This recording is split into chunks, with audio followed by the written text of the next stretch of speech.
This conference will now I be do have one recorded. addition to the agenda. There was a last minute change order that came through for time and material hand grading around phone line to lower lines at the new building. So I would need to add that to the agenda. It was last minute received. I'll take a motion. So move to approve as amended. Second. Okay, motion in a second. Any discussion on that? Okay. So is that gonna be item number what? Number 12, we're gonna put it 10.5. 10.5 sounds good. 10.5. Okay, all right, all in favor? Aye. Aye. Opposed, same thing, motion carries. The consent agenda is number 3, Monday, April 8th, board minutes, claims for payment, special class C retail alcohol license for Argyle Community Boosters, class B retail alcohol license for Dollar General, and a class B retail alcohol license amendment for Dollar General. So moved. Second. Any discussion on those items? Okay, all in favor? Aye. Same thing? Opposed, same thing? Motion carried. Public input. Anybody have anything they want to discuss with the board that is not on the agenda? Nobody online? Okay, move on. Okay, item number 5 is approval of the FY26 Lee County budget and set date for public hearing. I provided you a packet that Cindy was here till 9 o'clock last night working on. So, putting this into the state document, I found out because our transfers in and out have to be the same. And I discovered that I had put the $150,000 that I did for EMS, as an interfund loan. I had the expenditures, but I didn't have the revenues. And I got to thinking, it's just a wash. It's not moving it. It's just move money around. It's not something that stays in that. So I took the expenses out. So that increased the general basic fund balance by $150,000.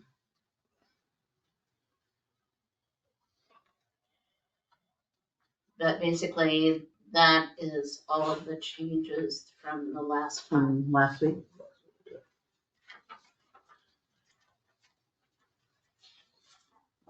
And what's the date we're looking at? April 29th at 9:01. 9. It's 2 weeks from today. Yeah, it's at the top of the first page there. I would move that we approve the Lee County budget and set the public hearing date for April 29th at 9:01 a.m. I'll second that. First and second, any discussion on the budget? And it'll be published, or it's already been published, or? I was gonna try to get it published tomorrow, but I haven't get them to it yet, so I'm gonna do Thursday, probably. Okay, so if anybody has any questions after that. All right. All in favor? Aye. And opposed? Motion carried. Good job, Yes, thank you. Missy. Yes, Okay, consider directing the county engineer to send a letter to the city development board. This is the city of Fort Madison, I took it. Concerning road annexations to the city of Fort Madison. The city development board is a state level board. It is, okay. I'm handing out appendix C to the letter in your packet. I believe I omitted that when I submitted everything to Kim. So I apologize for that, but it's just a high level location map showing the roads in question. So this involves 2 sections of road contiguous to one another. The section along 302nd Avenue, the city trail that we've discussed to great length. And then contiguous to that, to the north, is a portion of X32, which is has not been previously annexed to the city, although they own, or they have annexed all the adjacent property. I believe they actually own it as well in this case. So along 302nd Avenue, I believe that annexation, and it's in your supporting document, that was in the 80s, 1981, I believe. And that failed to annex the adjacent roadway that goes with the property. And and the section of X32 in question is a lot more recent. I think that may have been annexed just within the last few years, but it also did not annex the roadway, the half of the roadway that abuts these properties. So this has been discussed to a great degree. Everybody knows that we've had a long road to get to this point regarding where the trail was put in on the county right of way. So we had, as a proposal to resolve our issues, put forth, among other things, that the city acknowledge that those roads need to be annexed into theirs and their maintenance. Have they been taking care of it, or? We've been doing almost everything since the 80s. So 40 plus years we've been maintaining a road that should have been maintained by them for a 2 or 3 year period as a temporary solution or make sure things were taken care of while we tried to resolve our differences over the trail. They did plow snow on 302nd Avenue. They have stopped doing that. They declined to do it this year. So Ross has made several demands and sent letters that they need to annex that section, those 2 sections of roadways, and we had agreed to. We'd worked out with city staff. We sat down through a series of correspondence and meetings with them and a lot of back and forth. Their attorneys approved and everything. We shook hands and said that it would be done and needed to be put forward for approval, and the city council did not approve that. So as a part of that deal, had been told to go seal coat the road. Now, the other half of the road, the other side of the road, is and will remain in the county. Those are county properties, and that's maybe an important minute to stop and talk about. This is not annexation of anybody's private property. This is annexation of roads only. So we. Is it on a typical, when somebody typically annexes something like that, normally it does go out to the middle of the road, right? Anyway, that's a normal procedure. So this just wasn't something they followed in a normal procedure. So if whether or not it's normal, let me answer it. That would be proper. Okay, that's the better or worse word to use. So Then why would that not have been done from the get-go when they annexed? Why didn't they just do it then right up the center line? well, owning roads is usually a negative from a financial standpoint, and I assume they didn't want to. They knew what the law was, didn't they? I can't answer that. One would hope so. I honestly don't know when this in the code that we're referencing to take this action was first adopted. I don't know if Ross knows that or not. And Ross, if you're on, would you care to speak to 368.7A? Sure. Yeah, good morning.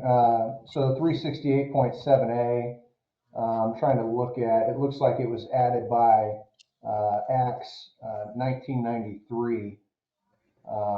And, whatever changes or modifications it's had over the years, it looks like it's probably stayed fairly consistent. But in any event, it cites that the Board of Supervisors of each affected county shall notify the City Development Board of the existence of that portion of any secondary road which extends to the center line, but has not become part of the city by annexation and has a common boundary with the city. So basically, if the roadway has a common boundary with the city, we are to notify the City Development Board of the existence of those portions. So they can review and make a determination as to whether those areas should be appropriately annexed to the cities up to the center line.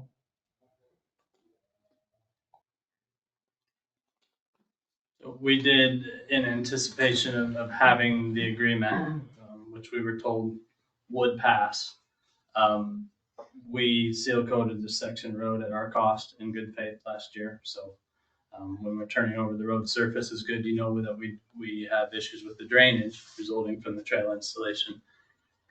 So that section of 302nd Avenue, we send this and the city development board follows through on what we believe should be done to have these portions of road annexed into the city. On 302nd Avenue, one half of the road from the cemetery north will be in the city and one half would be in the county. And that's why we proposed having a 2080 agreement, as we have an existing one that's been in place since 1993 with the city, where there are different areas. We take care of some routine maintenance on some of their roads and they do some of ours. The city did express their interest to examine that whole agreement to all the roads around the areas around the city, and I think that's fine. I think it's probably overly in their favor at the moment. So I think it might be a good idea to examine that and make sure it's equitable. So one would hope that they would then be willing to look at that both in the near term and in the short term, because it doesn't make any practical sense for them to plow one half of a road and us to plow the other. And nor is it even, I would hope that's not a situation that we would put forward for the public, Wouldn't look very good, would it? Yeah, the other thing I think is particularly we need to note, and Ben said it a couple times now, is the road surface that we're looking at, annexing or turning over to them is in excellent shape right now. For a seal coat road. For a seal- I mean, it's as good as that road will be. Let's just say that. Right. So it's not like we're turning over something that is in disrepair and they're gonna have to spend lots of money on it right now. Ben, how long do you think it will take for the city to respond to this order coming from the city development board So to annex? the city development board will set a hearing and notify the city, and they'll have their chance to speak at that.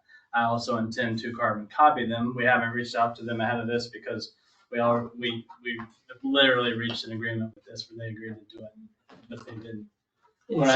So let me clarify that. We had negotiated with staff what we felt was the agreement, and they were authorized to have those negotiations. It was not passed by the city, by their council. So I don't mean to Can confuse the that. city council defy this city order? No, I don't think. So they will get a chance to address the board and present whatever information they want to. But the city development board shall certify that the notification is correct and declare the road or portion of the road extending to the center line annexed to the city as of the date of certification. And do they have to abide by this board's? That's just what I was asking. Yeah. I would say it's binding. They have I mean, to it's do it. all- Yeah, I I I would think, assume so, I Rob. would think. Yes, they do. I mean, it says the board shall, and the road shall be annexed to the city as of the date of the certification. So I mean, that's, Be clear. they have the opportunity to be heard, but assuming the information we believe to be accurate is correct, I mean, it says the city development board shall certify the notification is correct and declare the road annexed to the city as of the date of the certification. So no, they would have to abide by this board's decision. I move that the board direct the engineer to send this letter to the city development board in Des Moines. Okay, and a motion and a second. Any other discussion on this matter? Okay, all in favor? Aye. And opposed? Motion carries. Thank you. Thank you, Ben, for that work on that. 7, discussion and possible action on salary increases for employees under personnel policy.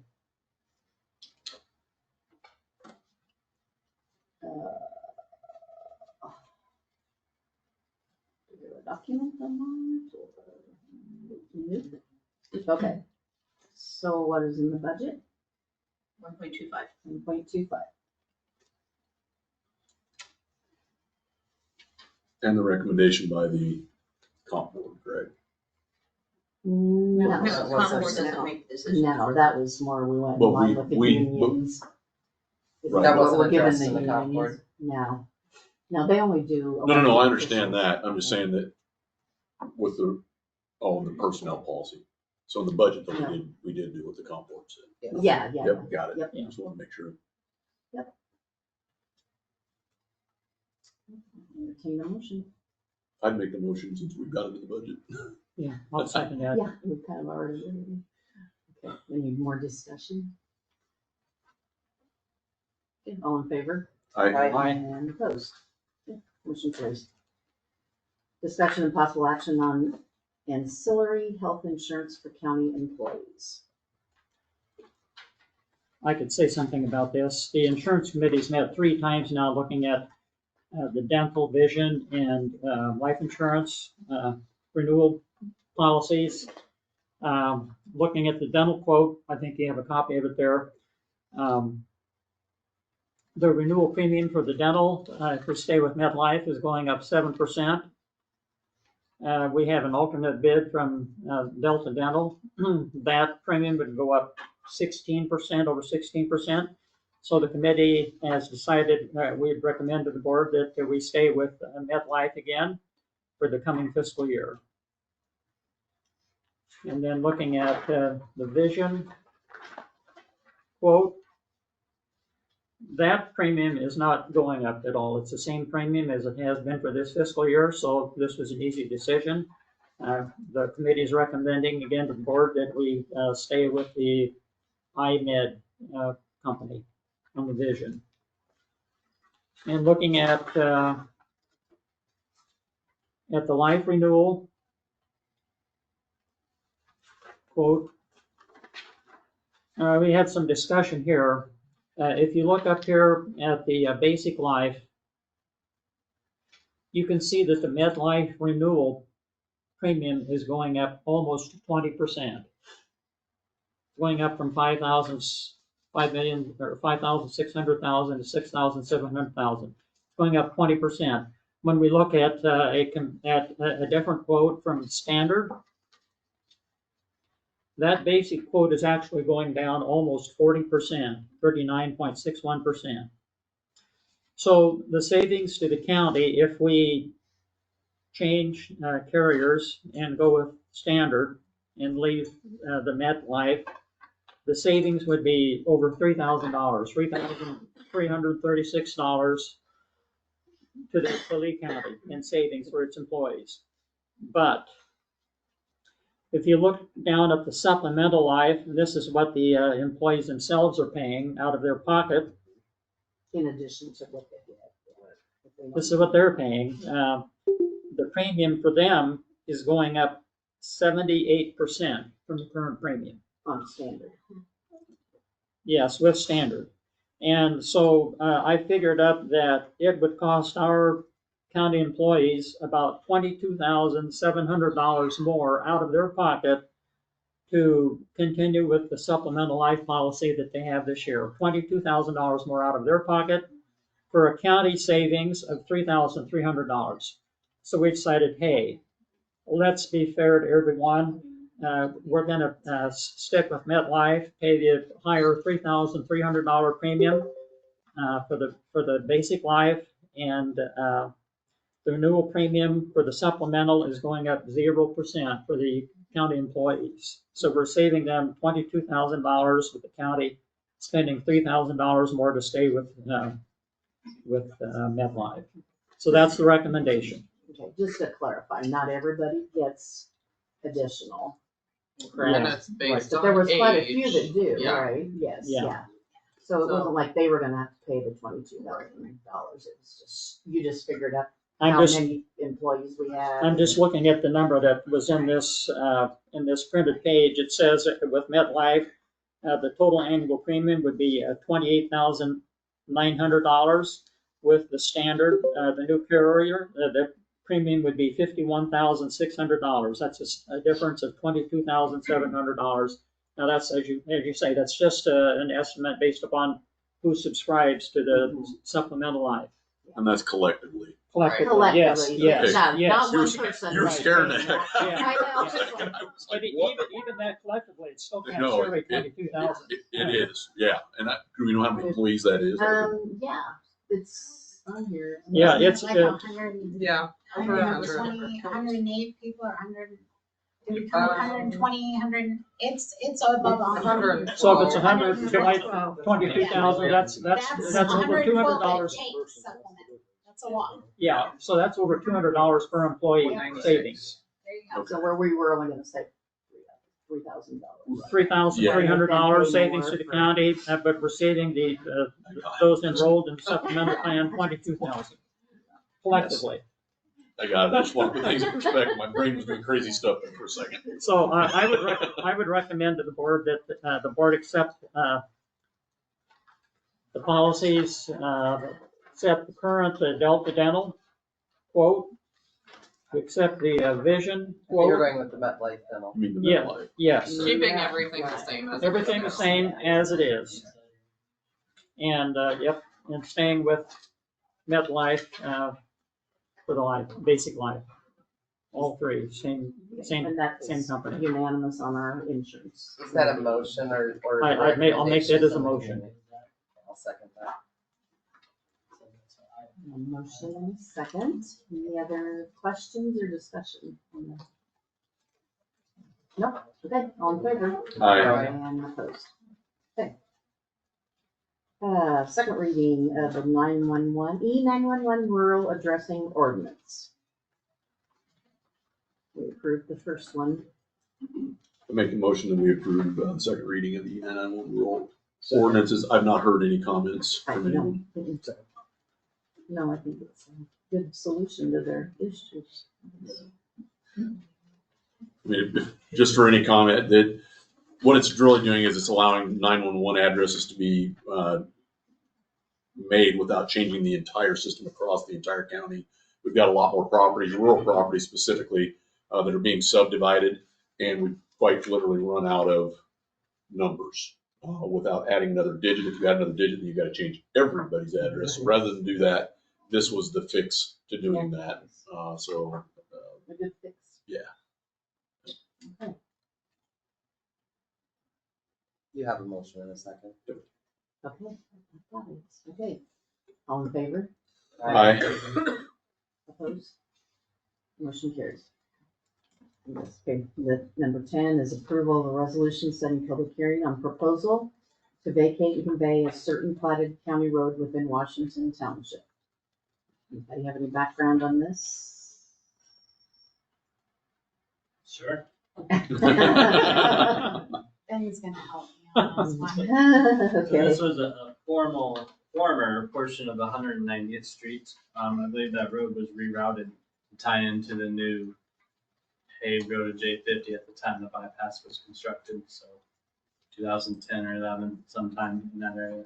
Okay. So there has not been a road over this section since that time, but the easement has not been formally okay, vacated. The property owner has requested that the county proceed with this.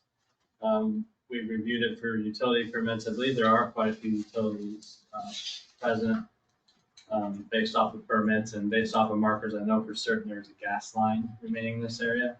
So Health Department reviewed this, my office and the auditor's office, and we've all signed off to recommend this. So per code, you need to set a public hearing and notify all the affected property owners, as well as the easement holders, I believe. And if the hearing is held and the board moves to vacate this roadway, it would be subject to easements for those utilities. Anything else? Yeah, we'd like to actually set the public hearing for May 6th at 9:05.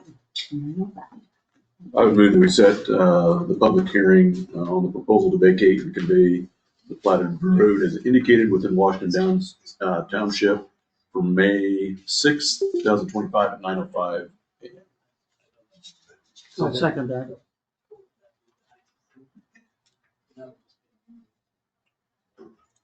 okay. It's a resolution. Is there an Aye. issue, Ben? We were discussing the ITC public hearing on May 6th, we think, possibly. But I don't know that those things would have to be exclusive. They're different subject matters. Just at different locations. I don't, the board is not hosting that public hearing. Oh, okay. So we're good. We'll look into that. If there's a problem, we'll have you That reschedule. particular public hearing is at 12:30, isn't it? That day? Is it 12:30? I believe it's at Okay. 12:30 that day. In that case, aye. Holmes? Fine. Nisley? Aye. Wondrop? Aye. Freezy? And I, motion carries. Next up, reports, recorders. Change report- order to the, Phone lines. Yeah, I knew it. Okay, the change order, Mark. This you're was, next. this was one of those things I told you guys last week that we had on our radar for the new building out there, the health department EMS building. This change request covers some manual digging for a relocation of a phone line to bring some of the ground to grade and lower the phone line. This request is a time and material request to not exceed $4,400 for the job. This is the request. Once they get it done, the official change order will come from the board as well. So, I would move that we approve the change order for time and materials not to exceed $4,400 to move the phone lines at the health department. I'll second that. Motion is second, any other discussion?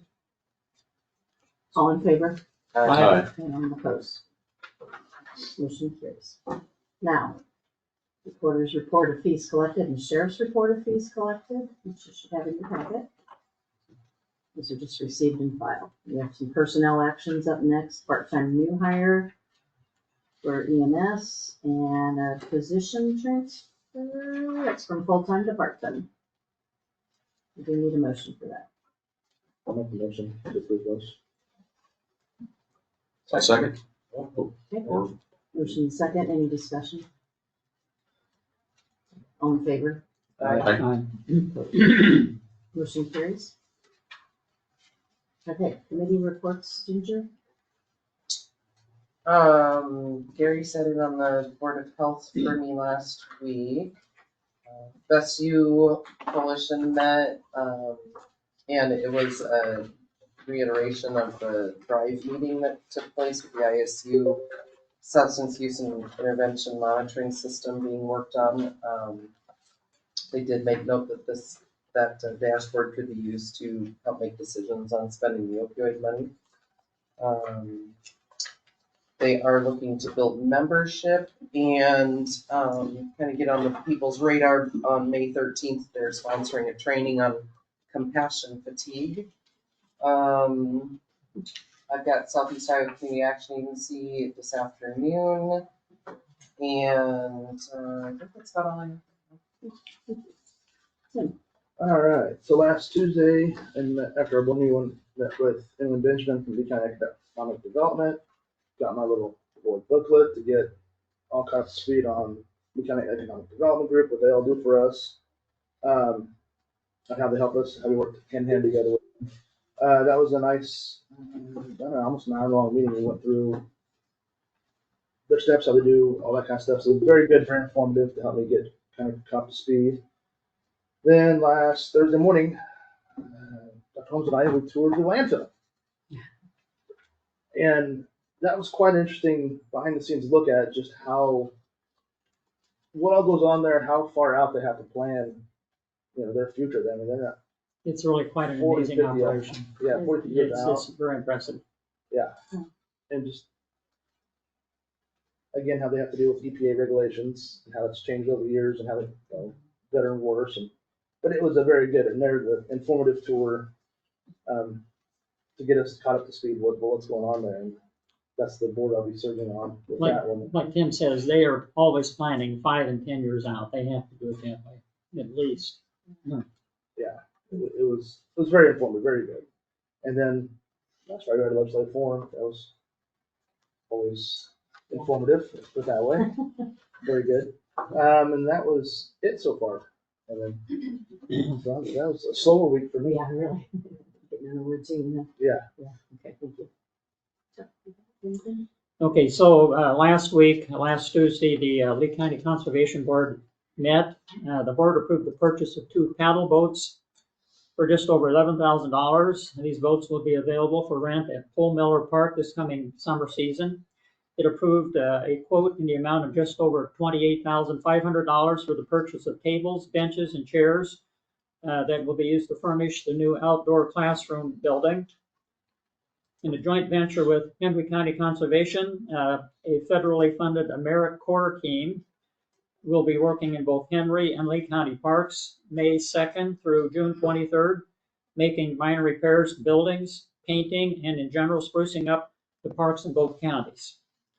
The team will work closely with local volunteers.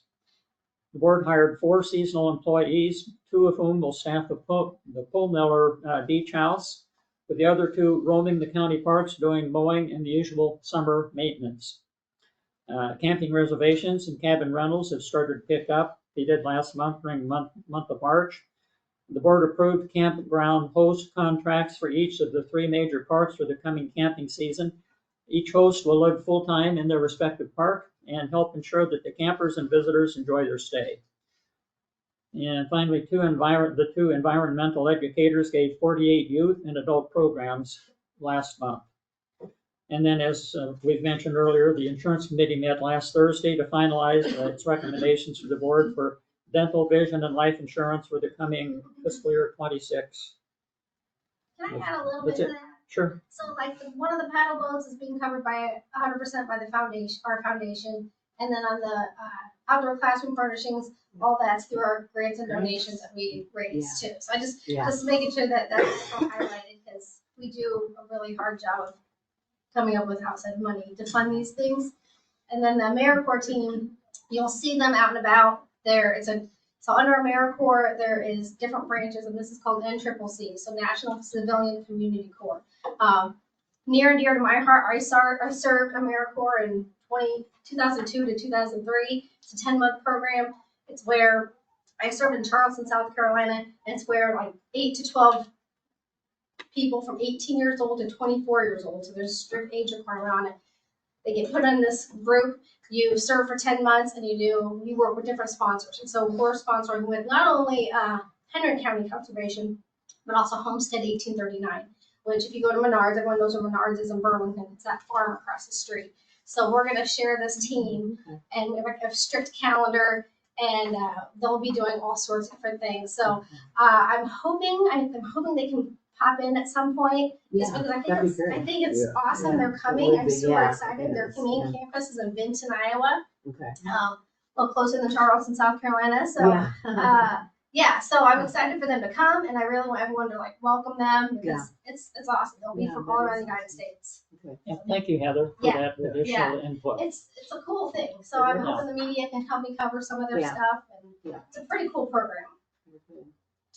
Sorry. Like Heather said, she once did this herself with AmeriCorps, so she knows exactly how it works and what kind of program it They is. travel in a 15-passenger van. They eat, sleep, breathe each other for 10 months, and they do hard work. And that's the challenge for a sponsor is having enough work because they get stuff done well.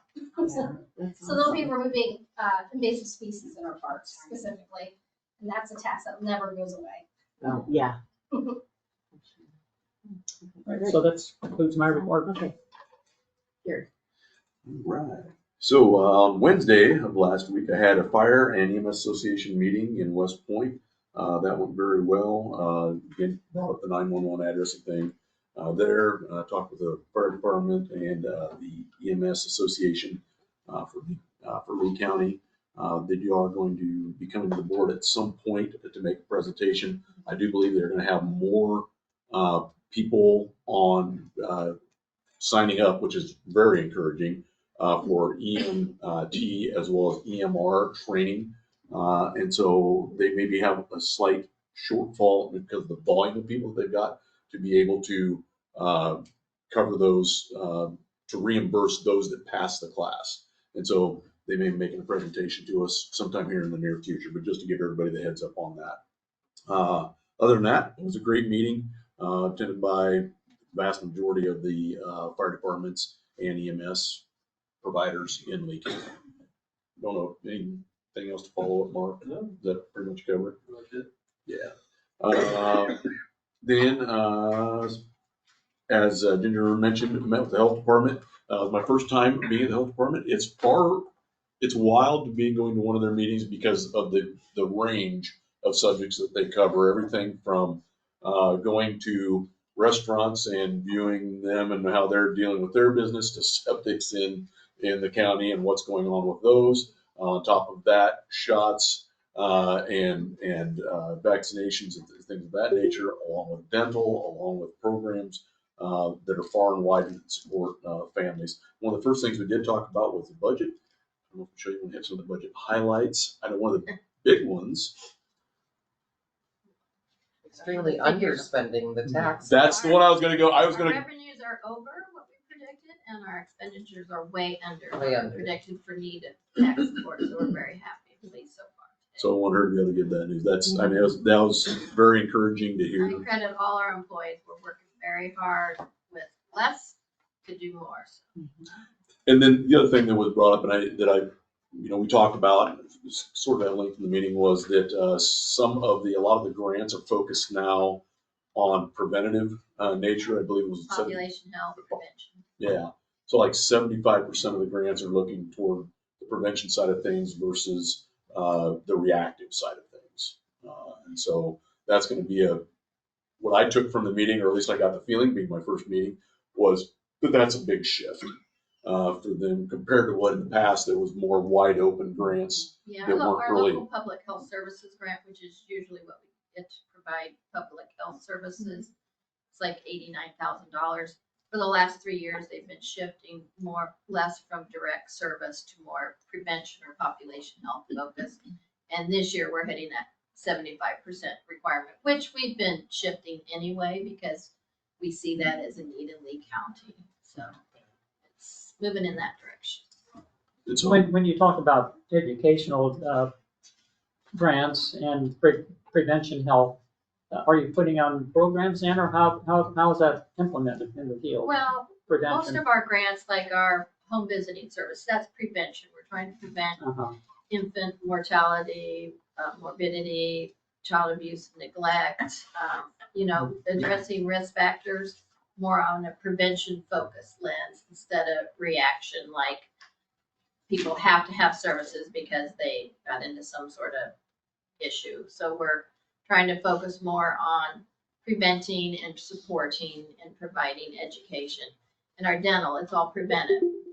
We're doing screening, fluoride varnish, and getting them linked to a dentist to prevent decay, which over time it has been very successful in our county. Our population health, when we write grants for like resilient communities, and we start empowering families, and we use key stakeholders in the community to work on all kinds of issues. That's more population health focus, where we're trying to prevent or address issues in the county based on the data that we're seeing. There's a lot of risk factors or issues that we need to continue addressing over time. So a lot of our grants have that focus now instead of providing a direct service type situation. The other thing that I thought, and this is another program that we talked about, that I quite frankly, I didn't realize that there was actually funds available there, nor that something was possible, but testing of wells. So if there's open wells within the county, or if you have a cistern that needs to be filled in, when you look at the old days, how a lot of our old homesteads were developed, they had cisterns in the old wells versus our rural water system we've got now. Well, those wells can be tested by the health department, as well as there is some money there. If the tests come back where they need to be chlorinated or shocked, they can provide some funding to be able to do that. And then if there's also to the point where there's some old cisterns that can have quite the drop from grade level, or wells, open wells that can be multiple feet deep, that there's some funds there to be able to cap those off and or to be able to fill them in. And so I thought that was that was interesting, that maybe somebody doesn't know that there are funds if you want to address those things on your property, which again would be preventative, in that, we don't have any accidents happening, because once a home's gone, the cistern's still there, the well's still there, and then all of a sudden you get a lot of growth around it.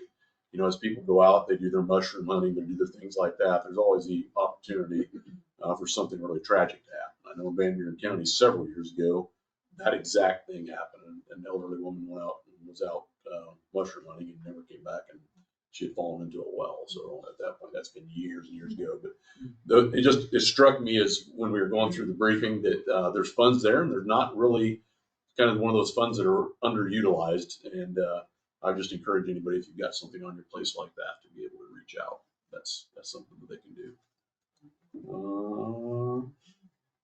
Moving on from the health department, I did attend the legislative session on Friday. Several of us did.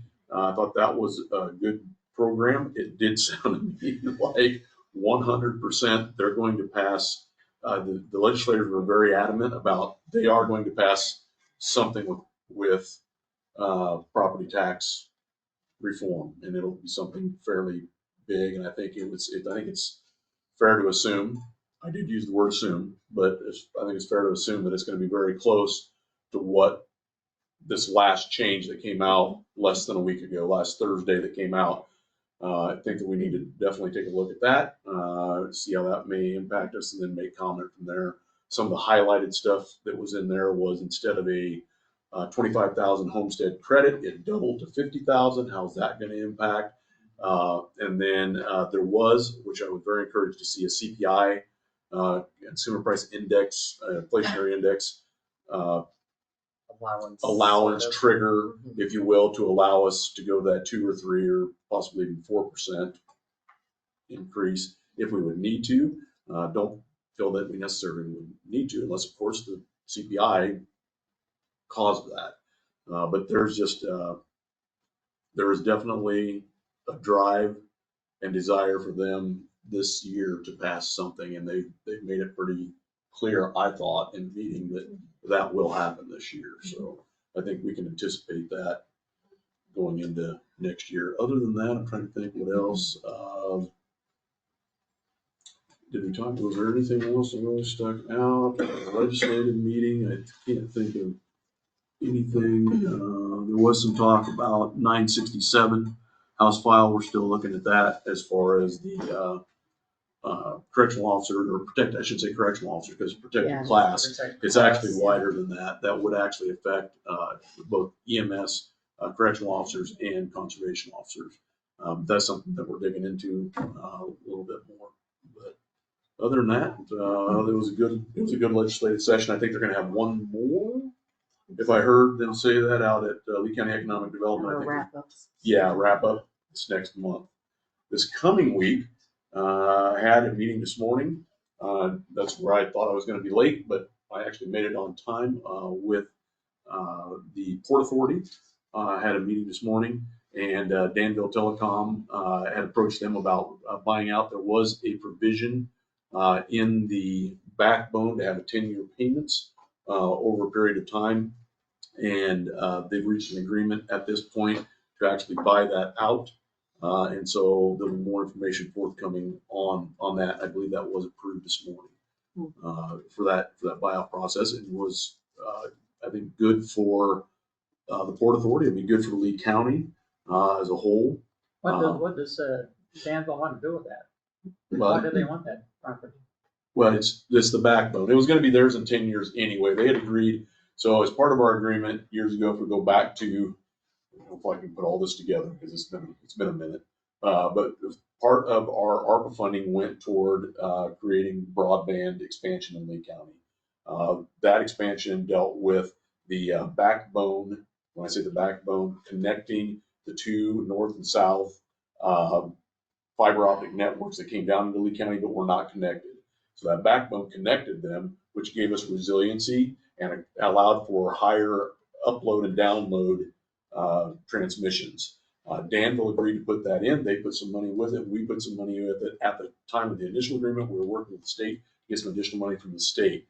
That money from the state was reduced over time because of other programs that they were doing. We stood firm with Danville, got that put in. I believe that ended up serving, I don't want to say exactly, over 120 residents in the county. But more importantly, I think, is that it established that resiliency. What that's done is sparked, I think I'm being conservative when I say this, but that sparked well over $30 million worth of additional broadband that is now coming in. So I know at least down in our area, I can see along Argyle Road and some other areas down around the Keokuk area and I know up in the Weaver area, there's additional growth that has gone in there. And with the notice of funding opportunities that are out there, there's several other providers that are coming in that comprise that 30 to 40 million. I know Ben has told me that there's several permits that have been requested, or I don't know if they've been issued yet. We've done a lot of them. We've permitted Danville. Throw some numbers out here. Do not hold me to these, but maybe 25 or 30 miles. But again, there's a backbone, so there's the interstate highway, if you will. Mediacom, I think, has done 70 to 80 miles that we've permitted. From Ambrosia Lane south, I would say, down to Keokuk. Windstream has done, that's harder for me because they broke it into a lot of smaller permits, but I'd say maybe similar, 50 plus miles in the West Point and the Montrose areas. Mediapolis has gotten permits right now. 200 miles of fiber, maybe something like that. That would cover Denmark, West Point, Weaver, down to the edges of Fort Madison. And so in that agreement, the Danville Telecom had agreed to, over 10 years, basically the Port Authority in doing this was owning that backbone. And Danville had agreed to pay lease payments on that for 10 years to the tune of around a little over $300,000. They have approached the Port Authority about potentially buying out that 10-year lease for a little over $400,000. And so that was being looked at this morning and agreed to. That's going to give the Port Authority then some options to be able to reinvest that money in Lee County. They've indicated in the meeting that was something that they were interested in doing, and that's going to give them some flexibility, whether that be through additional broadband, through the Career Advantage Center, economic development, and things like that is what they want to look at. So it'll be Lee County. Lee, It absolutely. will stay in the county. They were very specific with that, but yeah. And so again, I'm sure there'll be more information coming out on that. I literally completed that meeting right before I walked in the door. But I just can't express how good of a relationship that was between a private organization, the Port Authority, which is actually a governmental organization, even though it has no physical location, and the Board of Supervisors. In and of ourselves, we would have never been able to take that $2 million on our own and just hire somebody to put it in and do it. But it's in working in that group, working through the state, through their notice of funding opportunities, and with Danville Telecom and with Port Authority, we were able to do millions and millions and multiple tens of millions of dollars worth of broadband. I think it's going to get nothing but better from here. I know at the time when we were talking a few years back, people were like, when's it coming? When's it coming? If you don't start those discussions and those types of decisions aren't made, then you don't see the end result of them for 4, 5, 6 years later. Well, now we're 3 years, I want to say, we're in our 3rd or 4th year down the road. Backbone's been completed, and now we're seeing an explosion of broadband out there. I was like, you can't drive anywhere without seeing fiber optic lines, I same know, way. Yeah. yeah. I mean, through Fort Madison, out everywhere. I mean, everywhere I go, there's another line going in. So since the Port Authority is selling its assets, will it cease to exist? Well, no, interestingly, no. Actually, they've been around. I can't remember the exact date. I feel remiss in not knowing that, but they've been around for decades. But it's a matter of getting a group to be able to partner with them because they really don't own a lot of assets. There are a organization that has come together to do exactly what we did. It's the bridge of public-private. Public being us, private being Danville Telecom, they're the bridge. Really a convener. Right. And so I think what I may do sometime would be a good idea, maybe to have Mike Norris be a good, and then maybe a couple of guys off of the Port Authority board may be able to come and give a presentation to you. That'd be great. Yes. I'm an expert and not being prepared. I don't want to fly off the cuff and say a bunch of wild stuff, but the port, in hearing in the meeting what all's been done today and knowing after talking with Ben, with the amount of permits and what I'm seeing again, driving over the county, while you may not have it yet, when I say it's coming, there's going to be opportunities at dedicated fiber optic broadband in the county. We're going to start looking like some of the other counties look like now with lines laid everywhere. So, and that'll be a good thing. They're resilient. You don't have the weather issues necessarily with them. And even if there is a cut, they can reroute the traffic because of, it's all because of that backbone. Yeah, I find that interesting because when we first did that, we got slapped. Well, you were going to do it to 120 people, but look what you started. I mean, yeah. I'm actually getting goosebumps because that was the deal. Yeah. Because we did take some heat over initially. Well, why are you spending $2 million and what's that average out per person? I'm like, the real story in my mind is not. It's good for those 100 and some odd people that got it, but the real story is by doing that, that has inspired. You had to partner with somebody to do it. We couldn't do it on our own. Danville Telecom took the risk because it was a big risk on that individual company. And so they said, hey, we're in if you're in. And so everybody got in, we got this done. Well, now you're seeing that rapid expansion. So Established infrastructure. yeah, and we've got to have that if we're going to have any hope at growing, and getting population here. Sure. Well, the reason for the buyout, under the current agreement, any lease agreements that Danville Telecom would do with Mediapolis had to be approved by Sariba. Mm-hmm. Now, if they buy that out, which they've now, none of that, it makes it all very, much more efficient for Danville Telecom to move on. That loop, that redundancy loop they built, these other groups can lease space on that from Danville Telecom and go to work. They don't have to build their own infrastructure. Right. That's where you open the floodgates to broadband because we helped put that.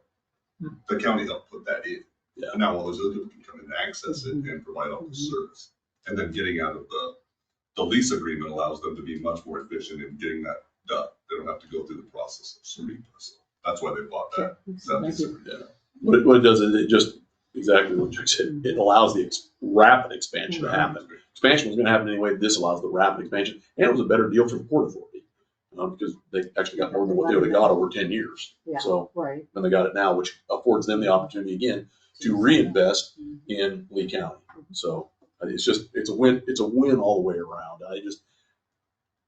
It is one of those deals that, again, goosebumps. There's just so much stuff that I think that this board did, good stuff with that ARPA money that has turned that $6.5 million in what we originally got was $6.5 million. What do we do with it? Well, I can start pointing at tens of millions of dollars. How we spent it created tens of millions of dollars worth of benefit to the county that would not have been there had we not done that.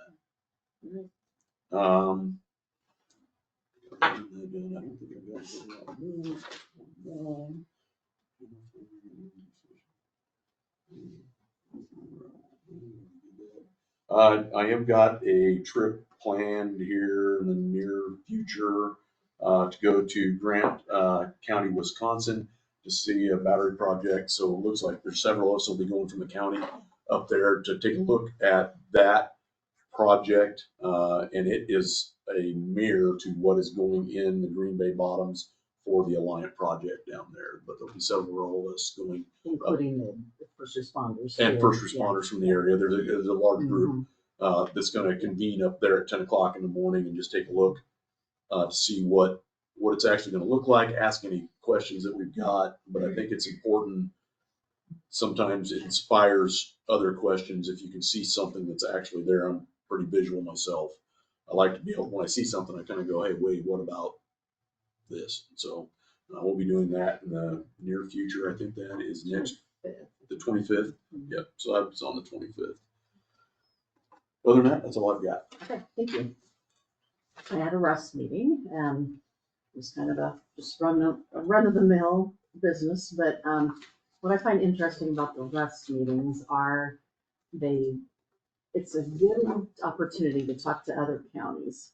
Because they kind of sit around and well, what about this? What are you doing about this? So it's always really informative meeting. In fact, they were wanting our,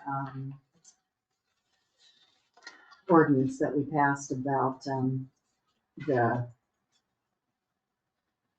Urban, the, wasn't the urban revitalization. no, Oh, where we're putting our fine money. Oh, fine. We're Oh. keeping all of our fine money. Right, Yeah, right. the other counties are wanting to start doing that.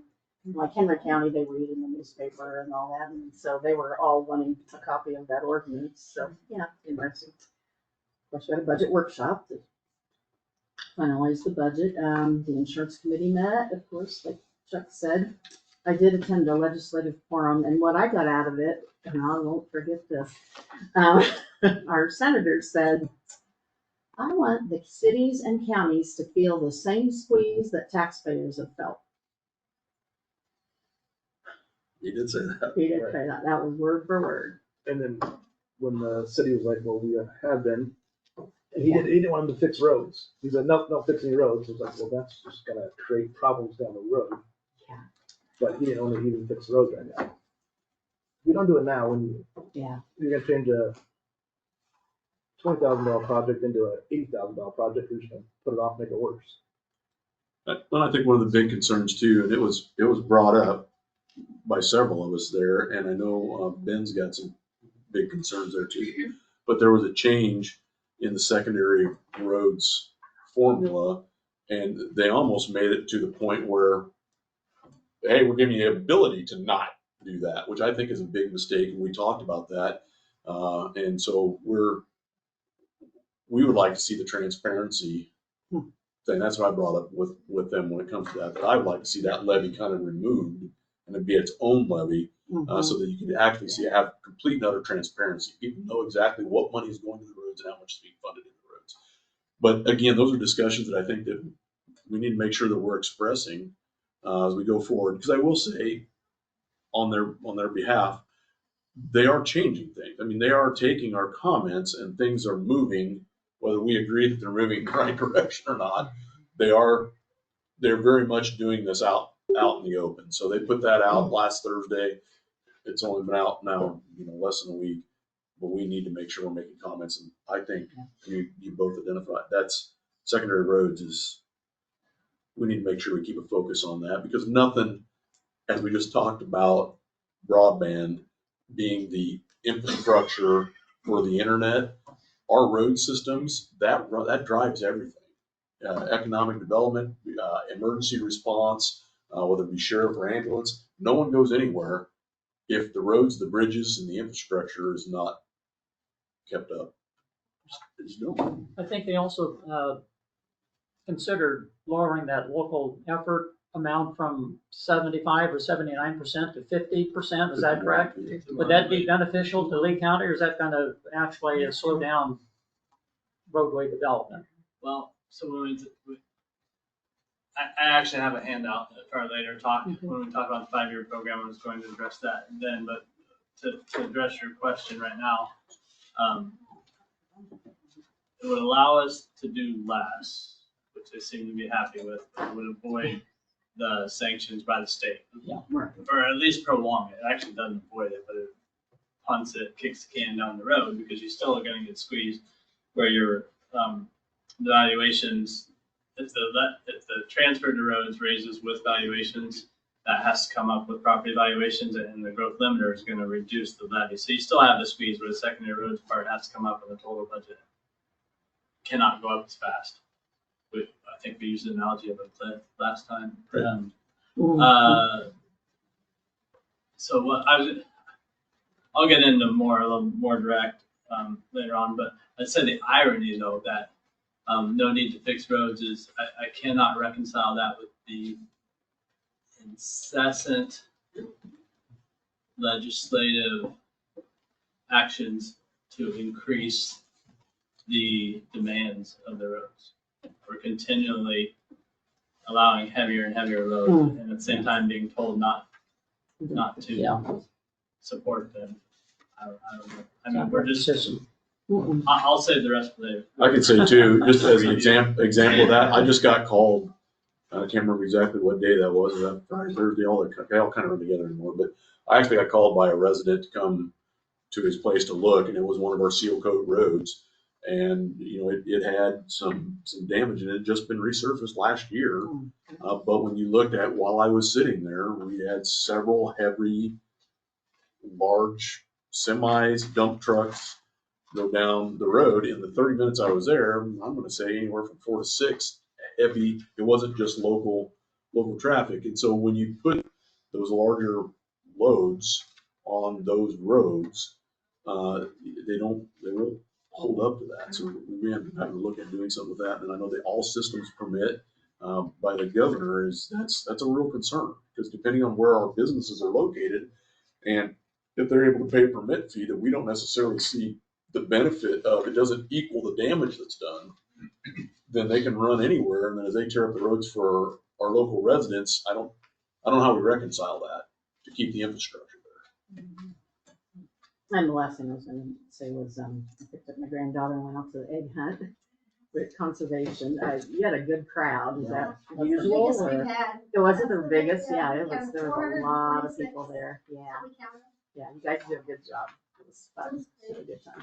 Somebody, they started going around the field and we're like, can we do that? Yeah. Never had that We problem. did, yeah. Tell you what, they picked that sucker clean within seconds. That worked. It was done in 6 minutes. Yeah. Yeah, it was fun. You guys did a good job. So, anybody have anything else? Okay, we'll take a motion to adjourn. So moved. Second. Okay. Then we do have a workshop. So don't go anywhere. Great. Motion carried. Or all in favor? Aye. Motion carries. All right.